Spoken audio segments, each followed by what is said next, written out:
দামি দামি খাবার একদিন হজম হয়ে যাবে, হজম হয়ে যাবেই। সব দামি দামি পোশাক একদিন ছিঁড়ে যাবে, ছিঁড়ে যাবেই। যে গাড়িটা বড় শখ করে কিনেছিলাম সেটাও একদিন অন্য কেউ চালাবে, চালাবেই অন্য কেউ।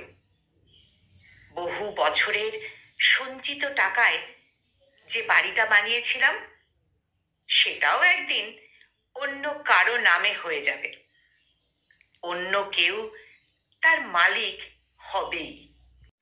মনকে জিজ্ঞেস করলাম, তবে আমার থাকবে কি? মন তখন আমার ঘাড় ধরে নিয়ে গেল আমার ছোটবেলায়।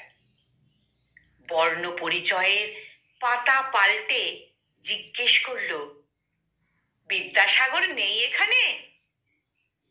আমি বললাম, আছে। তারপর মন আমাকে দেখালো আমার যুবক বয়স। কর্মযোগের পাতা পাল্টে জানতে চাইল, বিবেকানন্দ নেই এখানে? আমি বললাম, আছে তো।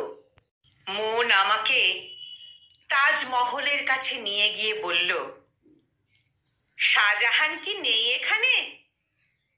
আমি বললাম, আছে। মন সব শেষে আমাকে নিয়ে গেল আমার শেষ বয়সে। গীতবিতানের পাতা পাল্টে বলল, রবীন্দ্রনাথ নেই এখানে? আমি বললাম, আছে। মন আমার ঘাড় ছেড়ে সামনের দিকে ঠেলে দিয়ে বলল, যা, তোর হাতে এখনো সময় আছে। আমি হুমড়ি খেয়ে পড়লাম, জ্ঞান হারিয়ে ফেললাম। যখন জ্ঞান ফিরল দেখলাম বিদ্যাসাগর হেঁটে হেঁটে যাচ্ছেন বীরসিংহ থেকে কলকাতার দিকে। দেখলাম শিকাগো বক্তৃতার আগে বিবেকানন্দ একটা ট্যাঙ্কের ভেতরে শীতের রাত কাটাচ্ছেন, ঠান্ডায় কাঁপতে কাঁপতে।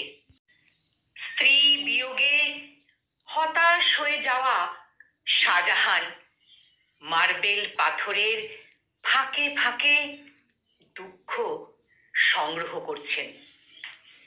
আরো দেখলাম কাক ভোরে ঘুম থেকে উঠে রবীন্দ্রনাথ লাইনের পর লাইন লিখে চলেছেন এক মনে, আর বিছানার গড়াগড়ি খাচ্ছে তার আরামের বালিশ কম্বল। আমি তৎক্ষণাৎ উঠে দাঁড়ালাম, সামনে এগোতে লাগলাম। পেছনে পড়ে রইল সমস্ত অজুহাত, পেছনে পড়ে রইল সমস্ত আরাম আয়েশ বিলাসিতা, সমস্ত নেগেটিভ চিন্তা রইল পেছনে পড়ে। আমি এগোতে লাগলাম।